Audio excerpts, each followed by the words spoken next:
All right, explain how the Muppets work in Okay, 2 so seconds. here's the deal with the Muppets. Whenever you live out in the middle of nowhere and the only television station you would get would be like PBS, periodically you would get Muppet specials, right? And you're dealing with like Sesame Street, and you would get that as a kid. All the other kids, like after school, they're getting like Mask or GI Joe or any of these things, and you got whatever the hell it was that PBS had. And every once in a while you would get the Muppets, and the Muppets were like amazing because it wasn't like the news hour with like Bill Lear or whatever the hell his name is. And you would watch the Muppets, and the Muppets were awesome because they were different. Super excited about Muppets. And and then looking at it as I get older, I don't know, it's just a continuation of the Jim Henson empire. I don't know. So it's nostalgia. So you're telling me. I would say it's vastly more nostalgia than anything else, right? Like for certain people in certain generational lines. But there's nothing wrong with the Muppets. It's just a certain type of person really likes the Muppets because it's super nostalgic for them. I would say it's super nostalgic. As far as like anything wrong, I think, I don't know, maybe there's a lot of politically incorrect things within the Muppets, characters that you would see. And it was, God. But Kermit the Frog is unimpeached, other than having maybe a little bit of an abusive marriage, possibly.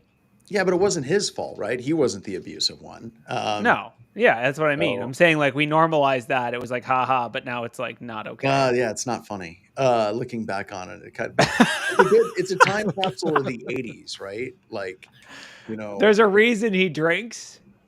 There's a reason he drinks tea. It's none of my business. I just remember all the gifs of Kermit. Yeah, he drinks tea. Yeah. But is it tea? I guess it looks like it is. Yeah, it's all kinds of things. So something I was drinking, dude. If you ever see me drinking a bottle of Jack, shit's gone really sideways. Like things are not good. That's in the category of just run. Yeah, just run. Like, if you see John Strand drinking a bottle of Jack, just run the other direction. It's over. So, so are we ready to do this? This is going to be a hell of a show, I think. There's a lot. It's kind of I hate these shows where we're doing the show while we're all watching the news. Like, we're watching like the live feeds of what's going on, because you don't want to be in that situation where it's like, oh, and then Iran knocked off this power grid in the eastern United States. That hasn't happened yet. I'm just saying, we're all kind of watching the news real time as things escalate. Maybe they're going to stabilize. Who knows? So are we ready to do it? Send it. Leon, we can read comments. We got it.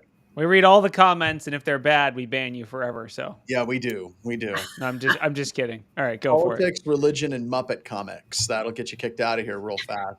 So all right, sending it.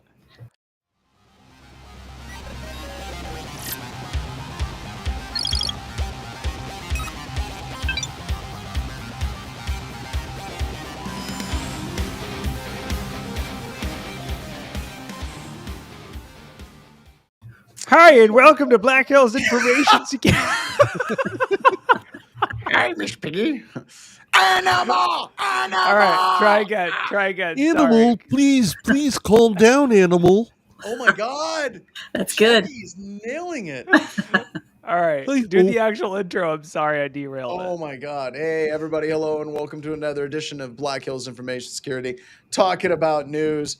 Another one of those news episodes where like, hey, there's clearly nothing going on in the world. And I was just talking about it before we went live. We're probably going to be refreshing the news while it happens. If it's a bit subdued, if things happen on the cyber realm, please let us know in comments. We'll be watching this as it's developing. I don't think that anything in the cyber end has developed yet. Just Iran has launched an attack on some U.S. military base, or just a U.S. military base, which is kind of getting weird because like, it's kind of strange. There's news stories that like Trump warned Iran of doing the attack a couple of days ago, and then Iran warned Trump that they were going to attack the base. And I'm just like, man, modern warfare is weird. It's like drones and pre-notifications. It's like two kids squaring off in the block. It's like, well, I'm going to punch you in the head, and then I'm going to kick you. It's just really weird, but we're watching it because there is a cyber component, because Iran is definitely a cyber aggressor, and so is the United States. Let's be honest. Iran just shut off their internet, which I guess if you're trying to keep that's the the NSA story. out, that's a good way, right, guys? Just how can we stop Well, the NSA from hacking okay, us? Let's just so that's- unplug the internet.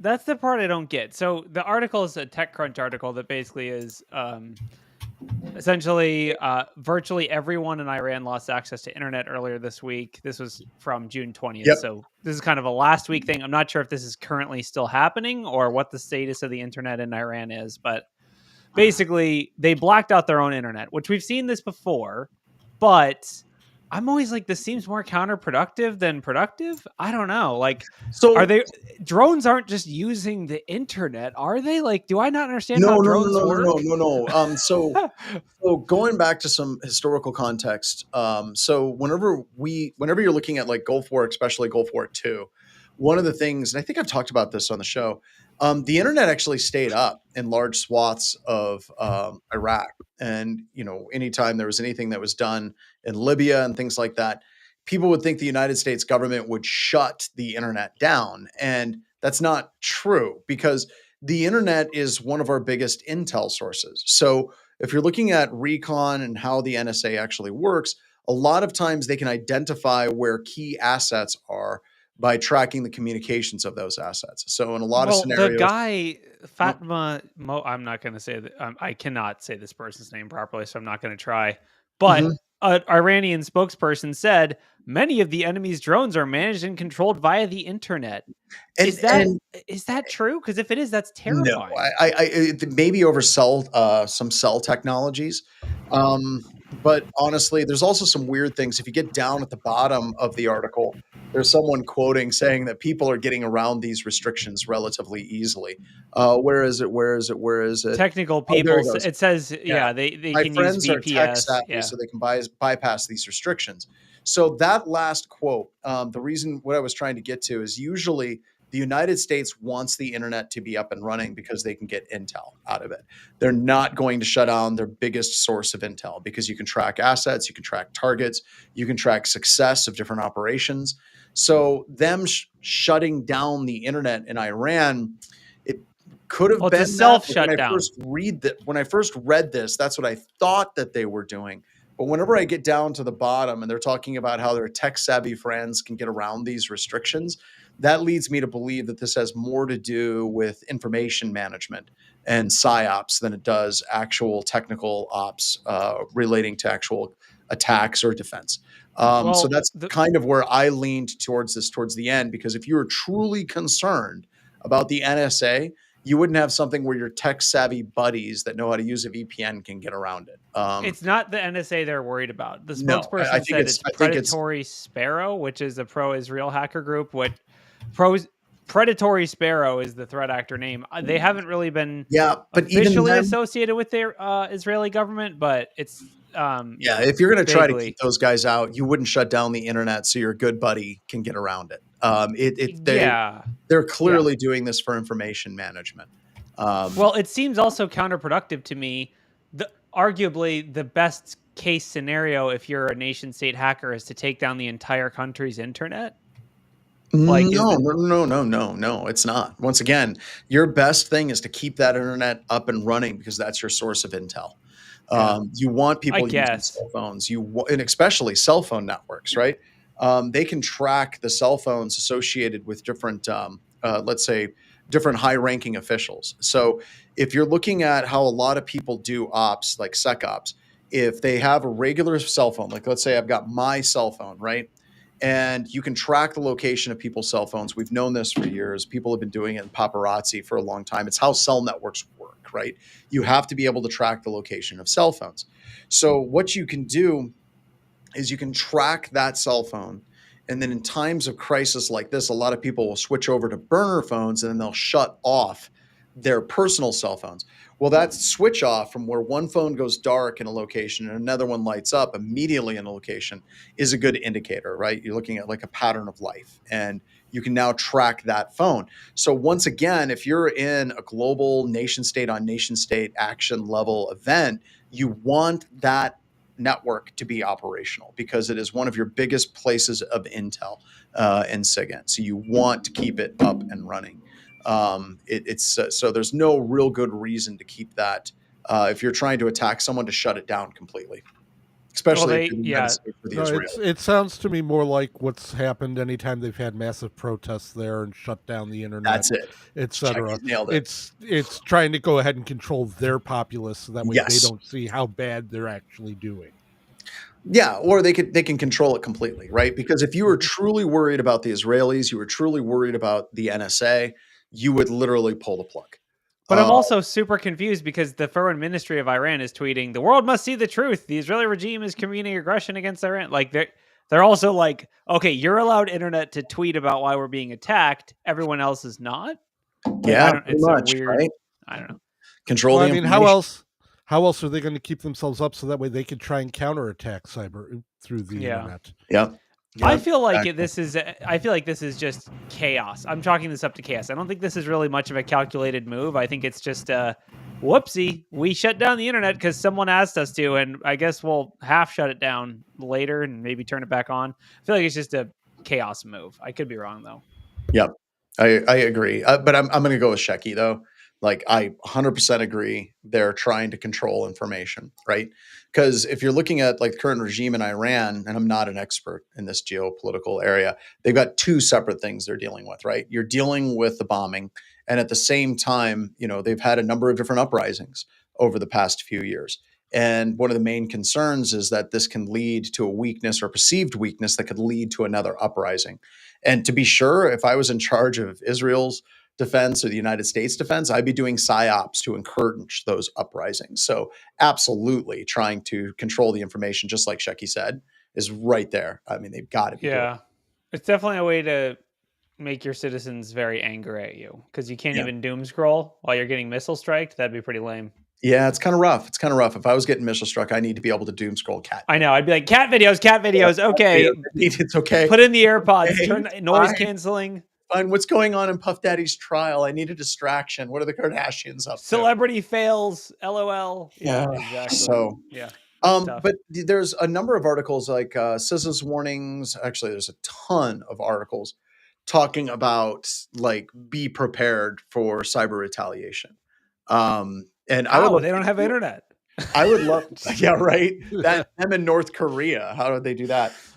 And I don't know what to say to people when they're trying to talk to me about this. Like, what should we be doing? What does Iran have? What is going on? Are they going to partner with Russia? Are there going to be wide-scale cyber attacks against the United States? I think that there's been a lot of theories, right? Like Russia has already embedded themselves in critical infrastructure. And there's been a lot of theories that Iran is already in critical infrastructure, things like that, right? And we've even talked about some of those things. And it's solar winds, those types of operations, and some of the stuff that Iran has done over the years kind of leads yourself to believe that that might be possible. But honestly, we didn't know, right? I mean, we've seen some indications of some really advanced attacks. But right now, I'd like to open it up. Do you all think that Iran would use this? Like, do they view this as a high enough attack by the United States to basically bring out and start blowing out all their cyber weapons and all their embedded cyber cells and start bringing down critical infrastructure in the United States? Or do you think that they're going to pull their punches? Or are there no punches to pull? Did they not have the level of access that a lot of people in the industry were constantly saying that they did? And a lot of that stuff that we had in the security industry was just FUD about what Iran was doing as a nation state adversary.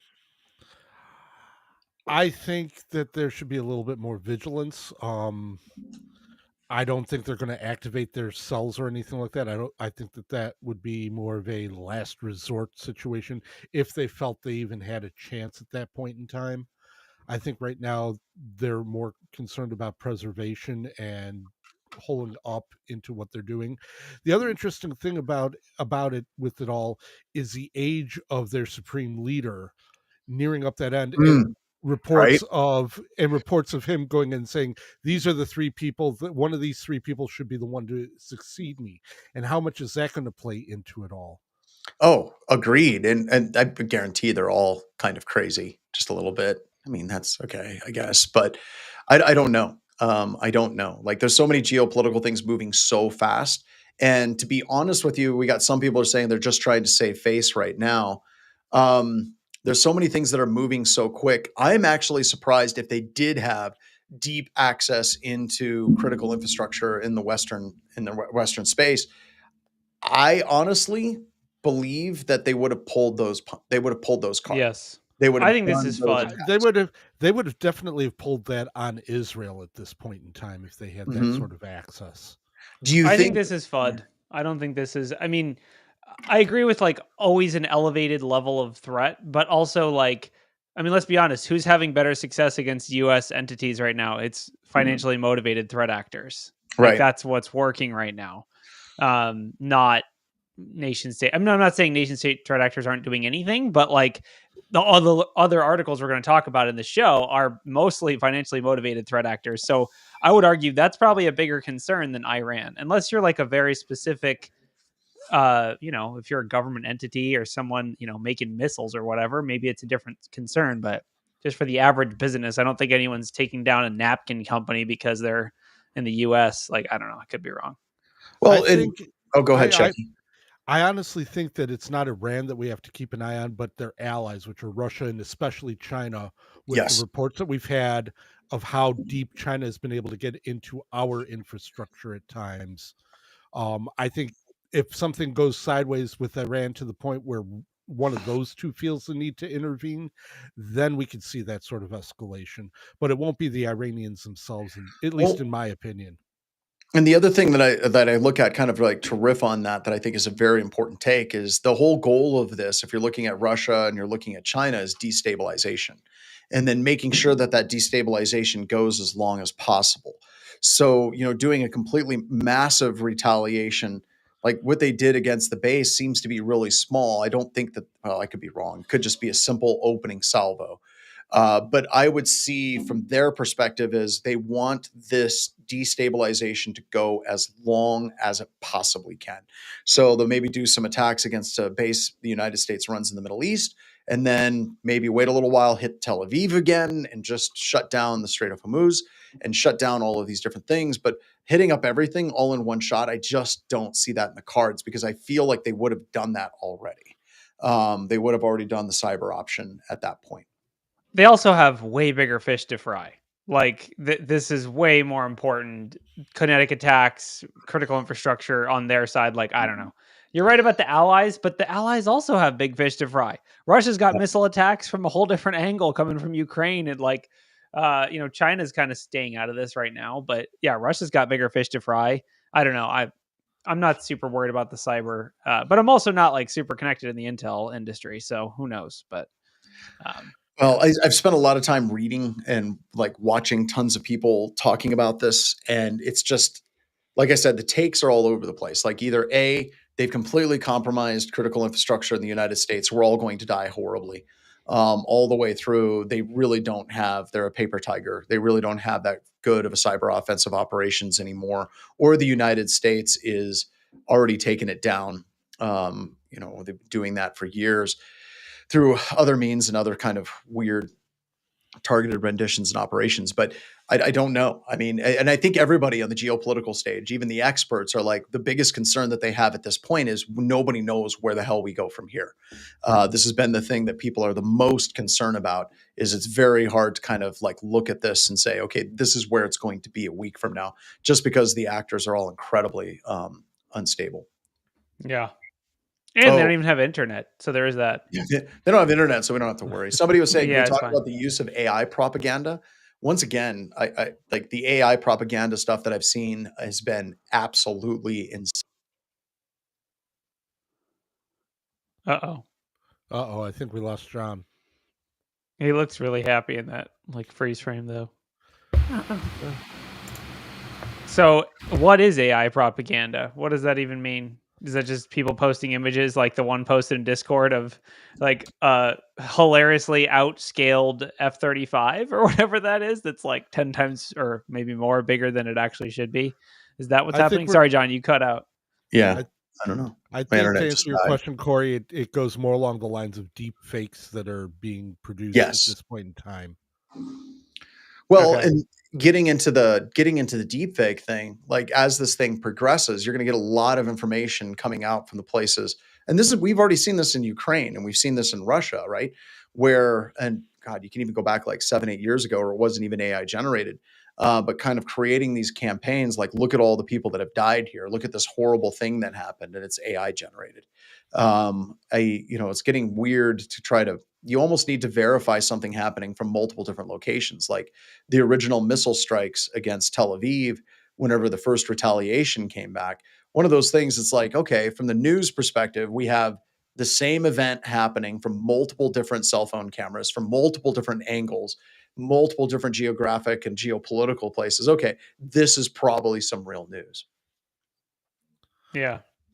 We so know John's we know internet it has gets decided to self switch to the non-nation state backup internet that he has. So we'll know this gets Oh, no. real. No, you're We'll good. know this gets real when we start seeing Muppet news flashes on it. Are we just gonna hang on the Muppet thing? Yeah. So moving on from nation state on nation state action, unless anyone else has any final thoughts on that. I mean, I think we're gonna have like more John on it said, next week. yeah, I think we're gonna have we're more just on it next week for that. I mean, I guess like to kind of, put a point on the Iran thing, like they have confirmed breaches. Iran has confirmed breaches of one of their major banks and a cryptocurrency firm. So like there are active campaigns against Iranian assets. There's lots of history of disrupting key services and things in Iran. So, that is That's factor. There's also kinetic stuff. I don't see It's a lot not of new. that. Yeah, a lot of that crypto level stuff. It's not new. I mean, it's been happening before this. It's pretty new. I mean, it happened on June 18th. So basically, they're like on June 18th, Iran announced Nobitex. I don't really know how to pronounce it. On Wednesday, got their funds drained. Right, so they got $90 million stolen. What I mean is, we've seen attacks on crypto exchanges before that. Like, But this is clearly tied specifically to this. If it's done by Predatory Sparrow, it's Iranian. Like I don't know, it's intentional, and they've announced they took credit on X. They said they targeted them for financing terrorism for the Iranian regime and evading international sanctions. So like this is, interestingly enough, like I agree with the overall approach that we're taking, which is that they're doing it to to avoid as censorship. They're doing it for censorship. But there are two active breaches of Iranian companies that are legitimate and real. So there is that. We have to call out both things. Two things can be true. They can do it for censorship, and they can do it because they are getting actively breached, and this will stop the bleed a little bit. Yep, absolutely. So anyway. Do we want to talk about insurance companies? Yeah, so Scattered Spider has been kind of our poster child of the scary boogeyman for the last couple of years because congratulations, Scattered Spider. I want to say job. Congratulations. We have your posters up in our offices here. Yeah, no, basically they're a financially motivated threat actor. They're famous, like they kind of broke onto the scene with MGM. That was their big one back in June 2021 or whatever. Then they kind of went quiet for a while, but now they're definitely back. The main thing that's unique about Scattered Spider is they're English speaking. They're young males, mostly from the US and Canada. So they have limited accents. They have knowledge of how companies work. They have, I guess, culturally relevant knowledge that helps them in their ransomware campaigns. Basically, they're now appear to be going after insurance companies. There was an article posted on Bleeping Computer that basically Google, which this is like a rare thing from Google, but I guess they own Mandiant. They call it Google Threat Intelligence Group. They basically are saying, we're aware of multiple intrusions in the U.S. which bear the hallmarks of Scattered Spider activity. We're seeing incidents in the insurance industry.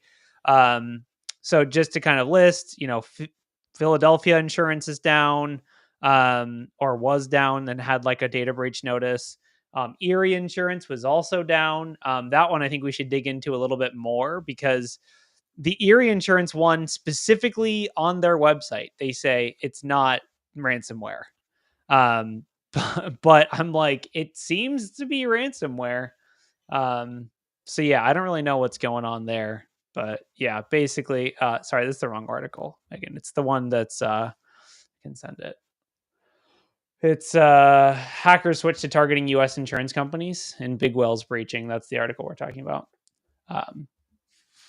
Yeah, I mean, I had a bunch of companies reach out to me, our clients, and just say like, "Hey, do you have any information about this?" And I was like, "We know what you know. Like, I don't have any.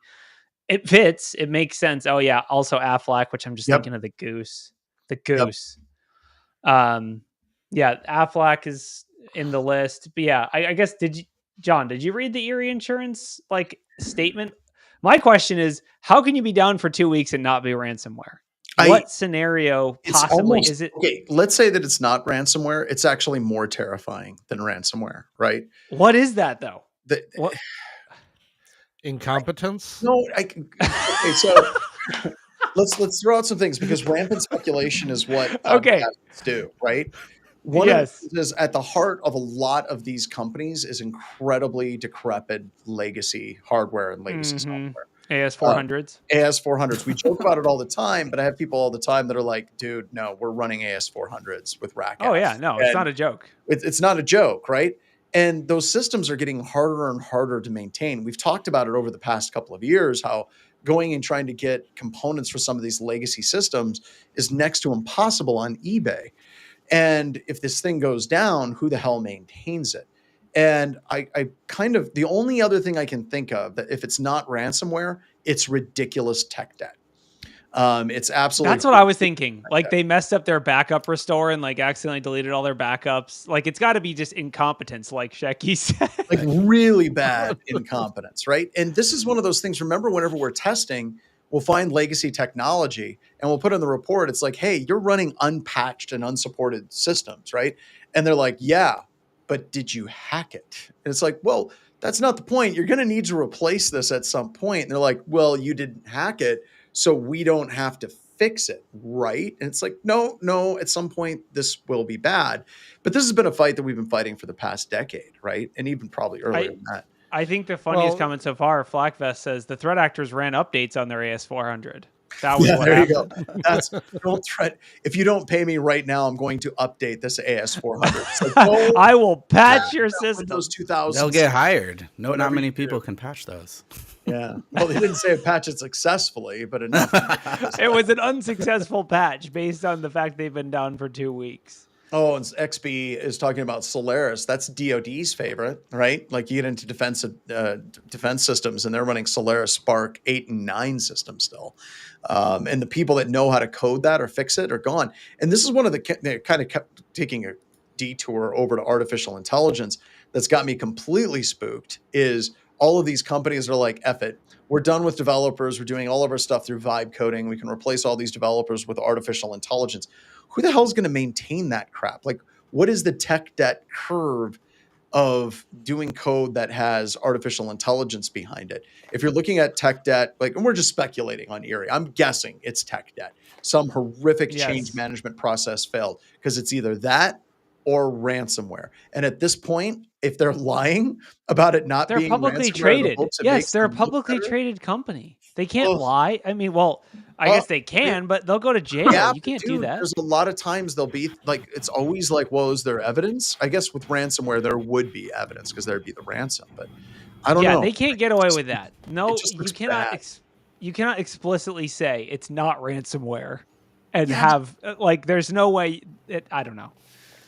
We got to come up with a good. We got to come up with a good word for like vibe coding debt.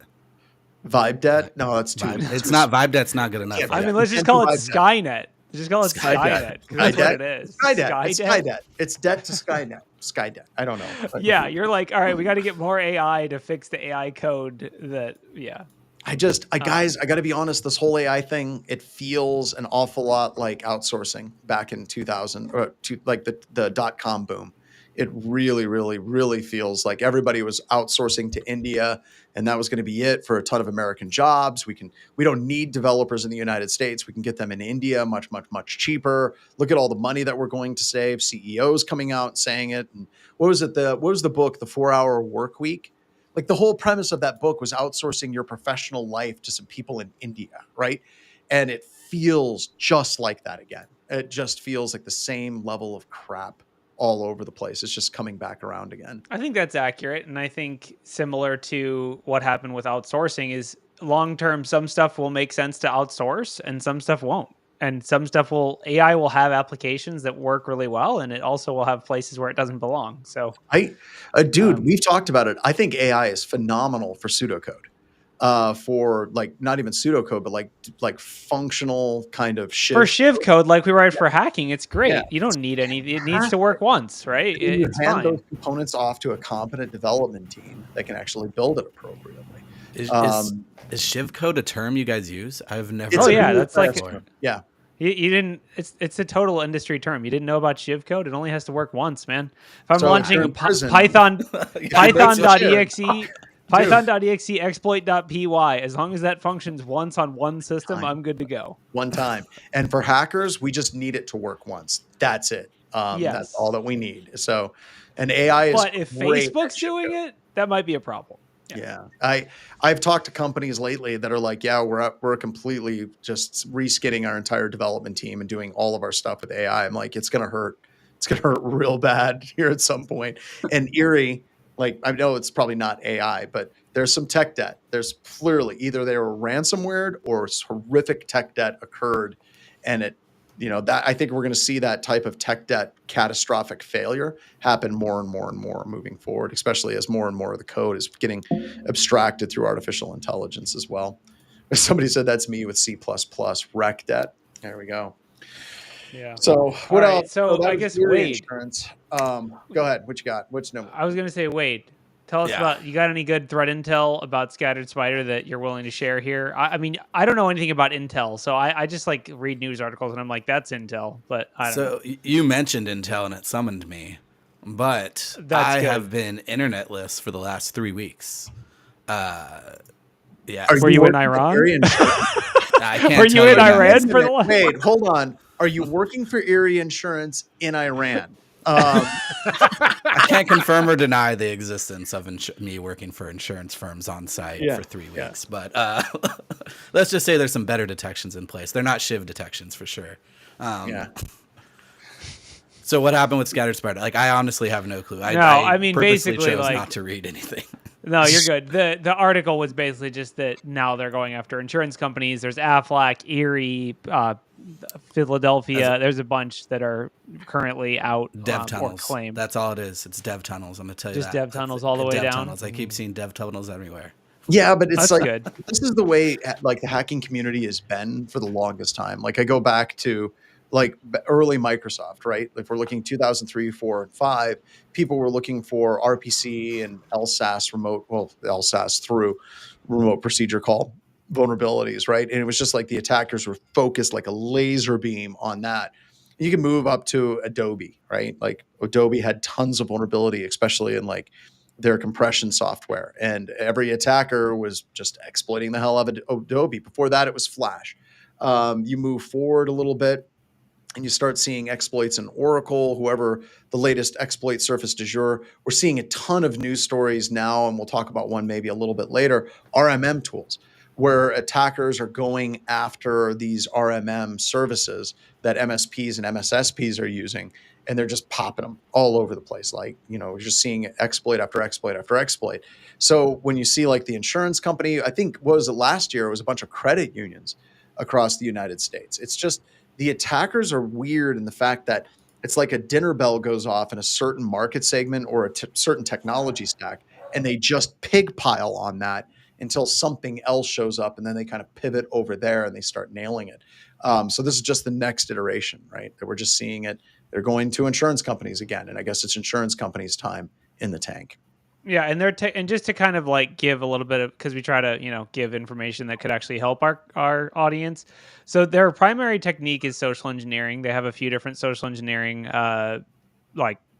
tactics, but the main one is help desk social engineering. We've talked about this ad nauseum on like Alice did a talk about it at Wild West. We've talked about this a lot, but basically remove the ability for your help desk to reset MFA factors and potentially even passwords, and you're good.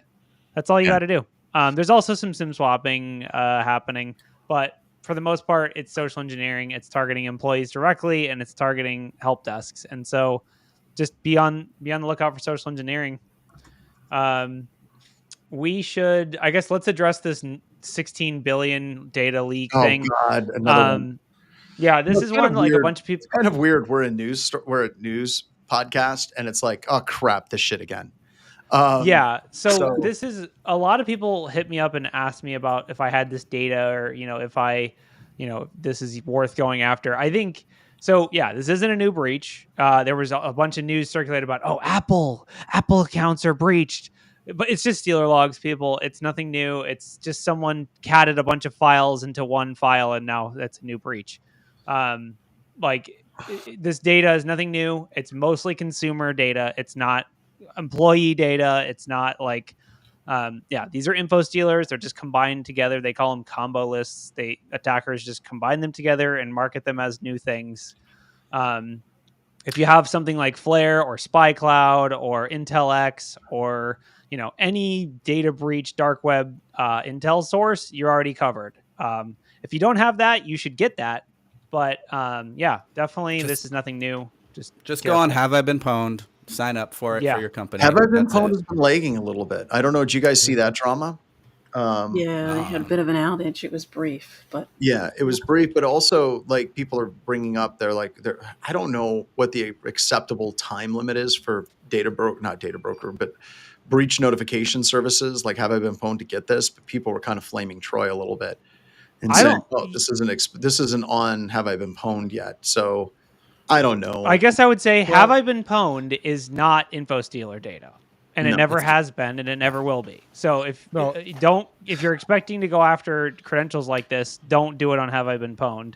Have I Been Pwned is awesome, don't get me wrong, but they're dealing with data breaches. It's a different thing. So I would say if you're a consumer and you need to look at this, I believe Hudson Rock has a place you can type in your email and see if it's in any info stealers. So I think this is another case of where people need to realize when this sort of information first comes out, take a look and think logically about it. We've seen this not just with the 16 billion, but didn't we have like 3 billion last year and another one the year before that or 6 months before that, where it all was just regurgitated again. And what's happening is that a lot of news outlets, especially Forbes, and I don't like calling people out, but Forbes winds up sensationalizing it because, well, it's to them something important without waiting to see who actually is reporting what on it from reliable news sources. Yes, well, so we had at my work, all of a sudden somebody went ahead and popped into a Teams chat about this, and myself and my CISO both at the same time typed back with, "This is going to be nothing. Wait for Bleeping Computers to go ahead and put a report out." And 10 minutes later, sure enough, there it was from Bleeping Computer, regurgitated data.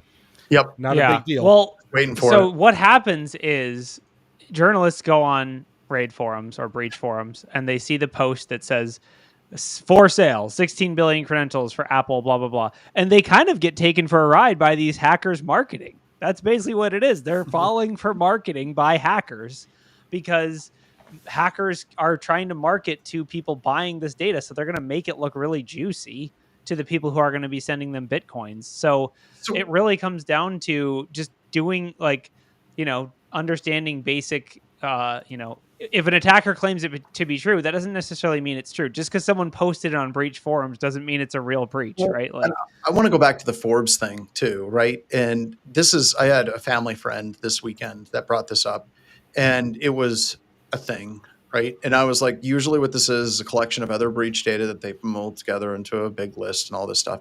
And then it always kind of devolves into this thing where it's like, yeah, but if Google doesn't want you to know and it was real, they could stop the information from getting out there. I'm like, well, that's not really true. That's not how that works. But, people, like, somebody put in the comments, it's like the news people do it for the clicks, and it kind of drives the panic around it up. And that's concerning, especially whenever it's a quote unquote reputable group like Forbes. It's like, God damn, think this stuff through before you actually put it out. Now that's one side of it, but this is something I want to get everybody's take on. Like, aren't we supposed to be getting better in computer security? Like, with all the new technologies and all the EDRs and all the stuff getting really, God damn, there's a lot of info stealer data. There is a lot of breached data floating around. It's just, are we that I brought this? I haven't brought this up in a long time. I've put it away in a case. I'm going to bring it out. Are we actually getting better? Like, are we the baddies? Like, is it still just as bad as it's ever been? Because it kind of feels that way. Because this isn't new, right? This is just a collection of a whole bunch of previous breach data. But damn, that's a lot of breach data that they're pulling in, and then they're trying to sell it out there. It's kind of concerning to me about whether or not we're improving in as an industry in a whole, like, kind of a holistic view. I think there's just more people with default creds, just more Snowflake databases out there that are just wide open, right? And just everything's being pulled. Yeah, but There's still, more that people in and of using the itself- internet. I think I don't look at the Verizon, like whatever Verizon DBR, right? Like mean time to detection's down, right? Like Yeah, but how much of that We're doing mean time better. detection is because the ransomware folks are like, hey, we breached you. It's like, hey, guys, congratulations. We detected this breach in less than 24 hours. It's like, that's because they told you. Like, this is not. it still counts. It still counts. Okay, it still counts, right? But, Yeah, you know, no, like, Corey, I don't know if you saw, but like the red team side of the house at BHIS, I think there was 2 separate organizations that they got into with InfoStealer logs last week. Right. And the kind of the cadence at which the red team is taking advantage of that data and gaining access to corporate level access to our customers, or they're using it to kind of reset 2FA. It seems like it's getting to be a higher tempo than it was even like 2-3 months ago.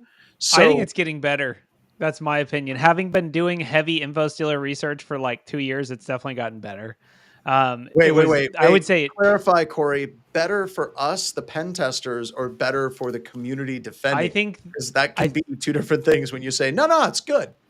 I think the volume of InfoStealer data has gone down.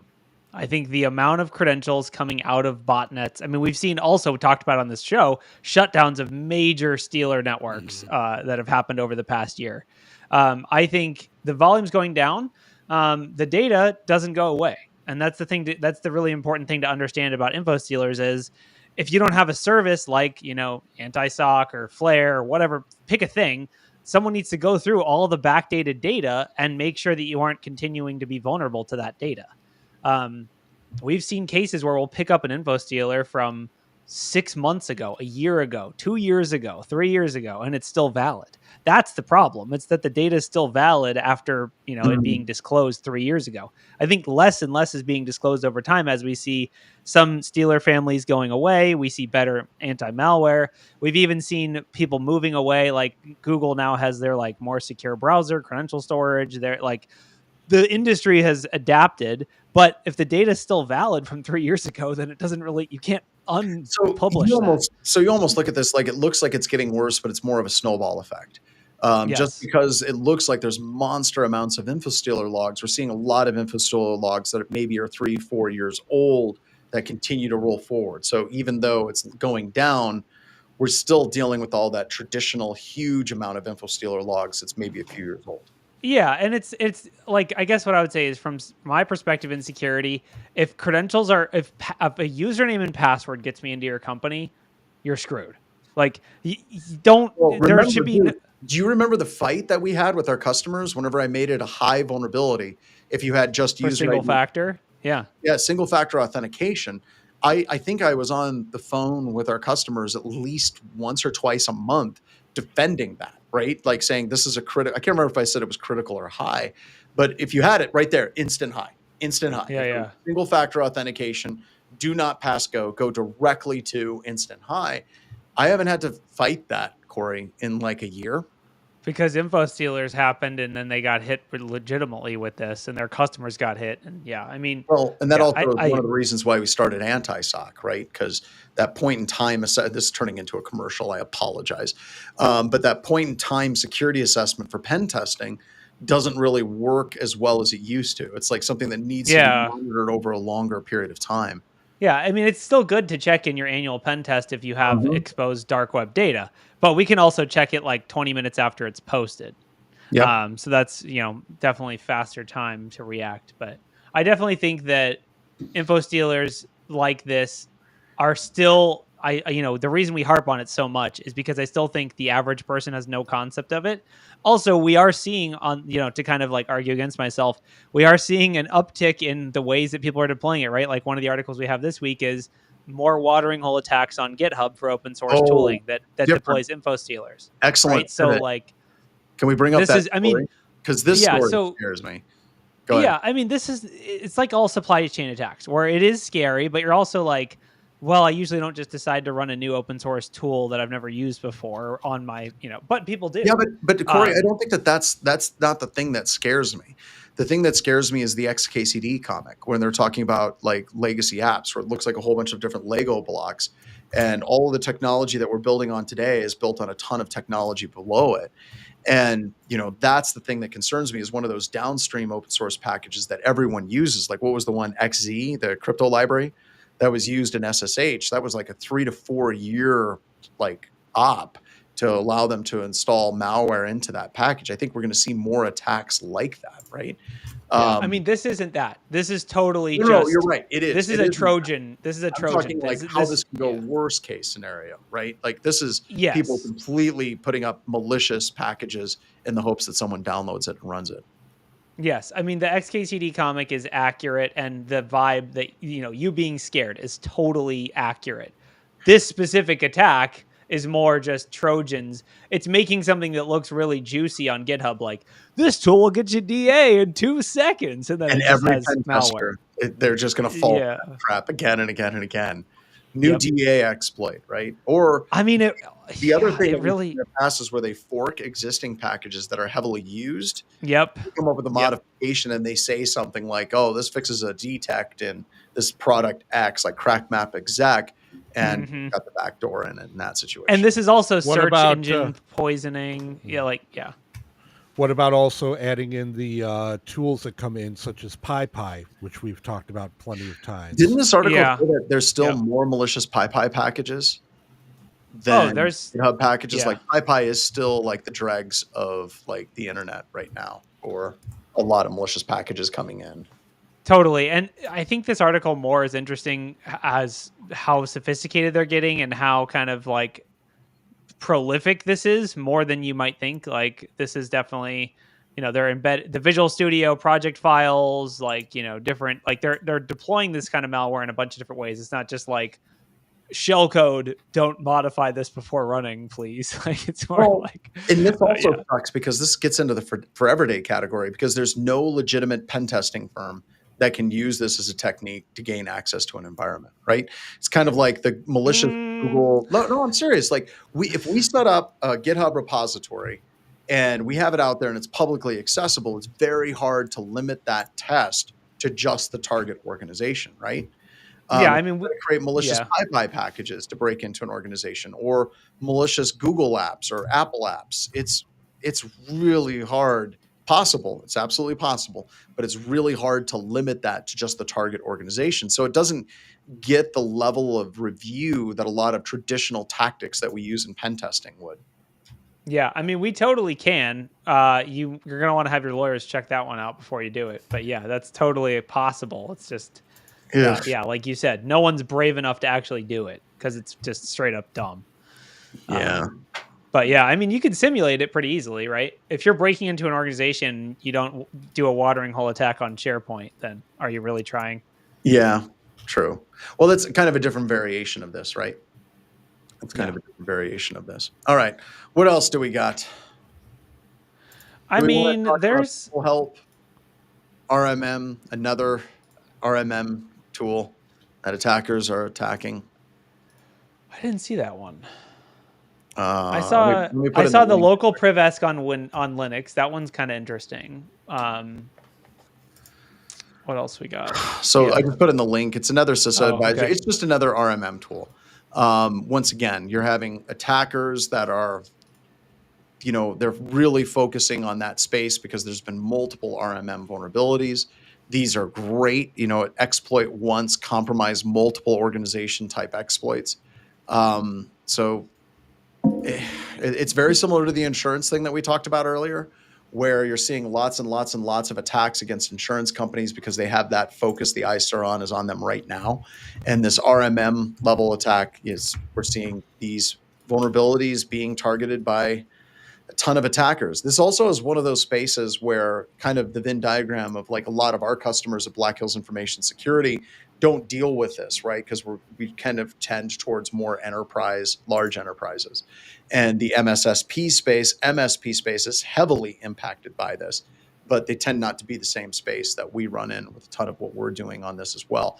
So if you're listening to this and you have RMM software, this may not be the RMM software that you are using, but I'm just going to throw this out there. Maybe, just maybe, the management interface for your RMM tools shouldn't be publicly exposed to the internet. Try to set up some access to where you have to VPN it before you actually gain access to it. Something like that, and patch your stuff. If you are going to leave it on the internet, at least patch it. And patch. Yes. Pay for licensing and patch. Wade, you got something to say, man. I got a good chicken story. Okay. Oh no. Chicken? Report this one. It's chicken adjacent. This is kind of funny. Report. I just threw the link in the chat. Reports link Los Pollos and RichAds to malware tracking operations. So I saw this one.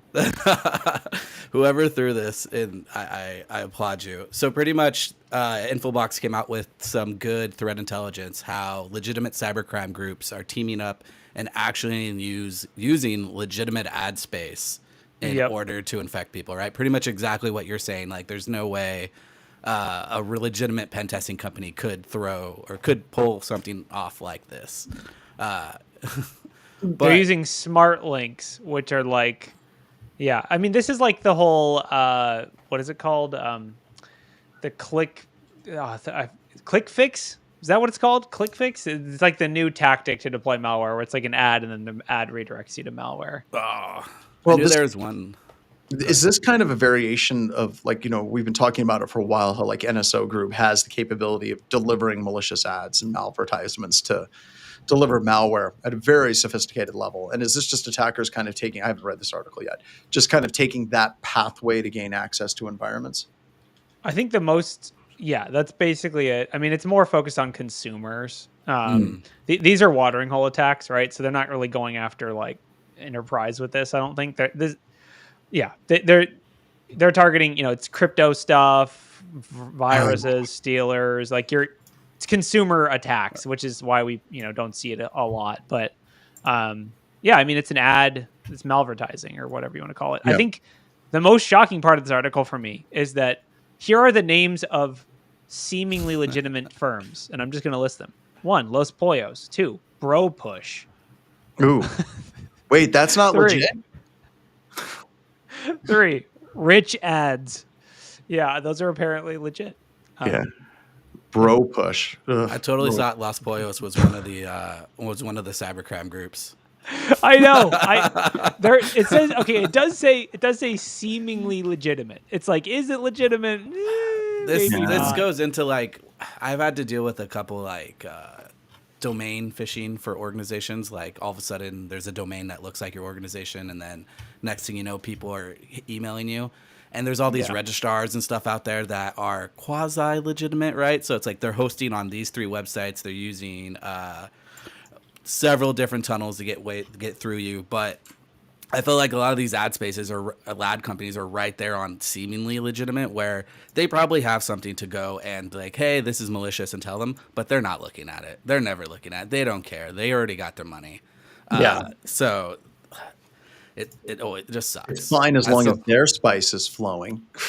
The world of ads and the world of hacking, or I guess malicious hacking, are so close. Like, it's just a nasty business to begin with. And and this goes back to what I was just talking for a about. long... And you talked about this as a transition. It's like, this is a tough space for people to pen test, right? So it doesn't get that level of attention, maybe a couple of news stories, but it's like, good night. This is definitely a great area of research that's very shady to try to do any research in. Well, it's also an industry where the customer says, what do you mean I can't target John Strand specifically with this ad for really cool cowboy boots? That's BS. I'm going to go to another provider that will let me target specifically John Strand. John Oliver do it. Yeah, exactly. It's that like the customers demand privacy invasion from the beginning, so it's not super surprising that and that's getting rare in all fairness, right? Like we don't get a lot of customers. I think we had maybe a handful in the past 2 years that want us to do something that, I saw it on a movie once, I saw it on Mr. Robot. Could you guys please create Android malware and deliver it to my company? It's like, okay, no, for a number of reasons, but it's getting rarer and rarer. But I can see why people are asking for it, right? Because there are attacks like this that are hitting, and it's like, as a pen testing firm, it's like, no, I can't deliver malvertisements to you and only you. When's the last time you dropped USB sticks? Right, like. Dude, I had a customer ask me to do that last year. And Really? Here's the most surprising part. It actually worked. So it isn't the one where you like mail them, right? Like okay, so no, we didn't mail. Okay, so let me just full disclosure. Remember full disclosure here. Yeah, well, okay, so here's the thing. They did it for security awareness testing. Mm-hmm. The payloads would never have worked because they have USB devices blocked in their EDR policy. So like there was never any chance of real success in C2 and actual initial access. But from a security awareness perspective, what we did, they were actually pretty fancy. We bought wooden USB drives off of Amazon, and we laser engraved the company logo onto the USB drive, and the people just assumed. And then we had the company, drop them in their own offices. So it's kind of cheating, but basically, it worked. It was blocked. I think nowadays, like most companies are blocking USB devices. So, but yeah, right. It's a thing. I mean, what's old is new again, right? I'm going to call out most of the companies we work with tend to block it. I think that's, once again, we're kind of at the pointy end of the spear. I'm going to say the vast, overwhelming majority of organizations are not blocking USB devices at all, just because it's kind of a pain in the ass to enforce, right? Like, I go to credit unions, are like, oh, I've got this file on a USB stick, and I die a little bit every time they plug it into their computer. You just be like, here, use this. You just give me a USB killer. Yeah. You have any tomorrow? Like, tell me, what does your company do, John? Like, no, give that one back. That was a bash. Give that one back. So, and then even if they do block USB sticks, a lot of the protections that I see, especially trying to protect against Hack5 style attacks, or like bash bunnies and things like that. Yeah, they only block the HID associated with the bash bunny or any of those different things. But they still, if you can still go in and modify that on the fly. So. It's tiny pilots. If anybody knows what those are. So I guess it still works. The long story short on Wade's comment is still works. Kind of like the Infosec. But also expensive. It was way more expensive than phishing. I'll tell you that much.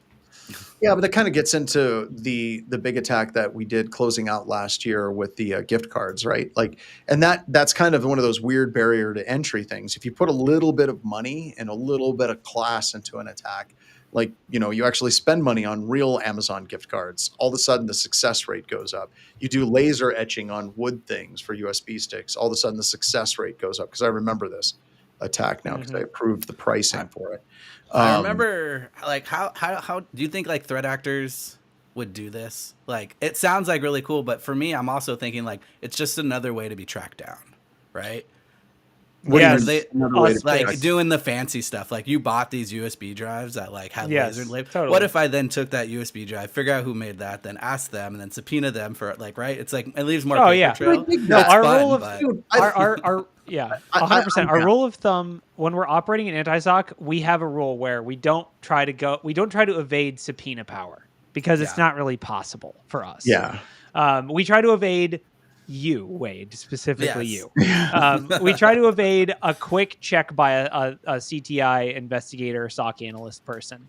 But yeah, subpoena power, I mean, you're all over the map with legitimate Amazon gift cards. Like, although I will say there's stolen accounts for everything. There's a stolen account. So my wife was paying for someone in Mexico's Amazon for like 2 years before she noticed. I have some Microsoft. Okay, so I have a Microsoft invoice that hits my credit card every month. I don't know what it is. I can't stop it. It's just like a tenant. I don't know what it is, but it's like Azure. So I probably set up a tenant like 5 years ago, and I can't stop it. So yeah, how much is it? You're just too scared to cancel the card. It keeps getting more expensive, but only by like $2. So now it's like $30, and I'm like, okay, now I start caring. You cancel all of BHI. Just falls over. Like That's what I'm worried about. I'm like, what phishing infrastructure is this that I don't know 2 about? weeks ago, our systems team was doing an audit, and they're like, we have these like 4 Azure systems that are just up and running, and they're not getting any love. They're really not getting like updated the way that they should. What are they used for? And no one would answer, right?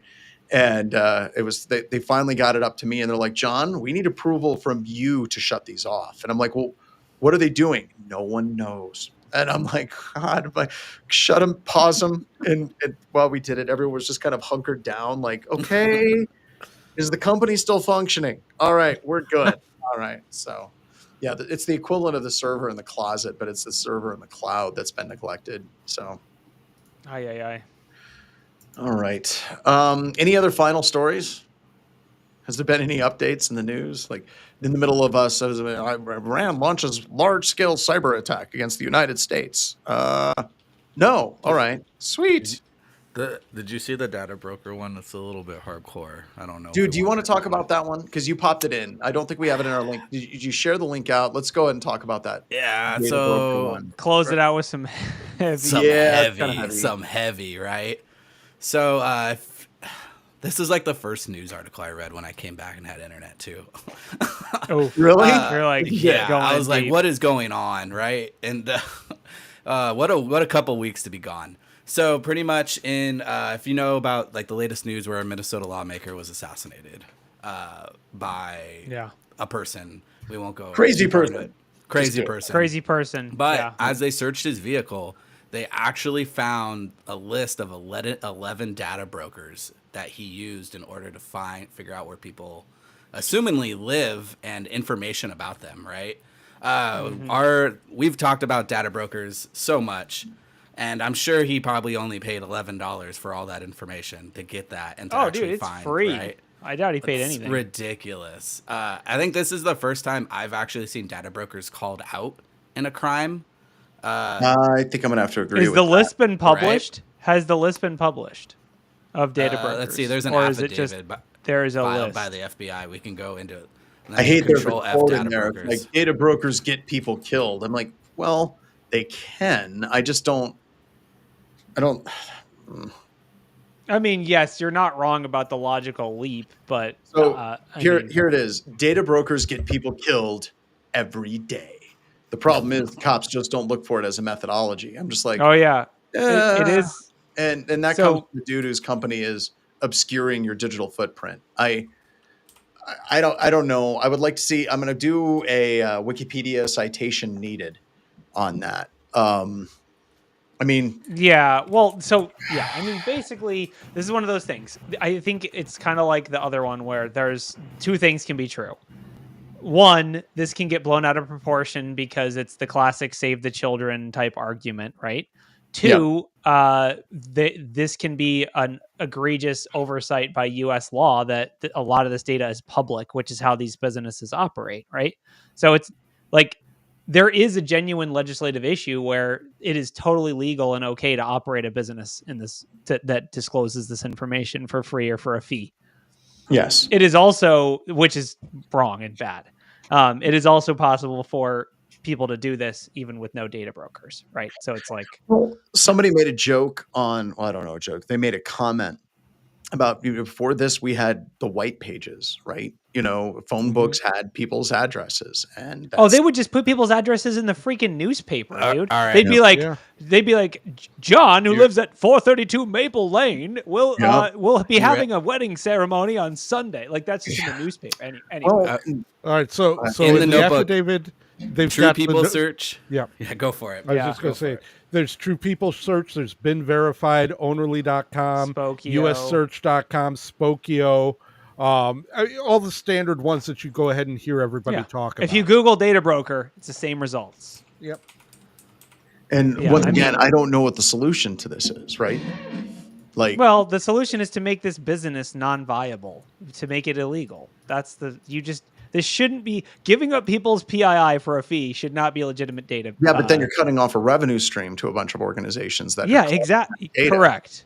That is exactly what I'm saying we do. Like what I was talking about, like whether we're talking about data broker or we're talking about ad tracking data, whenever you're surfing the web, it's like that should be classified as PHI, right? Yeah. and then it should have Correct. all the protections of HIPAA around it. No one's going to do that. Or GDPR. GDPR. I think it's more protected under GDPR than it is under the United States right now. But that would be the solution to it. But it ain't going to happen because there's way too much money being made at that particular point. Dude, how much money can these companies possibly be making? It just can't be that much. Ads are big business. Ads are big business. I don't think we can lump ads in with this because the dude didn't use Google ads for this. But a website where you just go and for free you type in anyone's name and it gives you their address can't be making that much money. Okay, it's literally free. What is the biggest one that you guys can think of? I just go Fast People Search, True People Search. Yeah. I mean, any of these. I personally use Fast People Search, but that's probably the exact same as True. I'm going to check that one. That's the one I use. You think Delete Me is gonna really jump on this? Well, so the other thing is Delete Me and all the others are just another data broker that just keeps your data. And like, just to be honest, I mean, do you trust them more than you trust Fast People Search? That's your call. But ultimately, Delete Me is just a place you put all your sensitive data and they hold on to it for you. So, so it's the same thing. Fast People Search made roughly $5 million. Yeah. Okay. So just delete that. That's not enough money to be worth lobbying over. 14 million. Does Even Europe still, have two this people problem working there. with GDPR? I don't think they Does do. GDPR solve this? I truly don't know if Europe has this would problem. apply in Europe. A lot of these different services are specifically for U.S. citizens. So but I'm just wondering if we have you're right. California is developing something very similar to GDPR on these. Yep. So, but then also there's political things with that where they're also trying to make it so you can't do that, right? So it's like, I mean, basically this is kind of a political take, but yes, we need to, as a country, say our data is private. We are not allowing businesses that are basically taking my data and selling it to exist. And we just have to make that cultural decision and accept ads. Okay, that's a whole different can of worms. But literal data brokers, I think most people aren't like supportive of data brokers. Like no one's like, I love data brokers. They're great. Like everyone's against them. But it's so abstract from them that it's hard for them to understand that something like that even exists, right? Like I don't think it is. We sit down and we show people some, and it's weird because you're right, because people use it all the time to like find an ex-boyfriend or girlfriend or something like that. But I don't think that it quite clicks that that's something that door swings both ways, that it can come back on them. Of course, this might be that moment for people, I guess, is maybe the subtext here. I mean, obviously, I agree with you, John, that like finding where someone lives without a data broker is not impossible. It's not like this is the only way, and if you close it, like, you know, it's a logical leap. But at the same time, it is overly easy, and yeah, exactly. All right. Also, we're just gonna spin on this. Just shut it down because we get stuck on privacy. It's like that privacy. Privacy is there, right? Because privacy and AI, man, those two gears are really stuck. So, with that, everybody, thank you so much for attending this edition of Talking About News. We'll see you next week.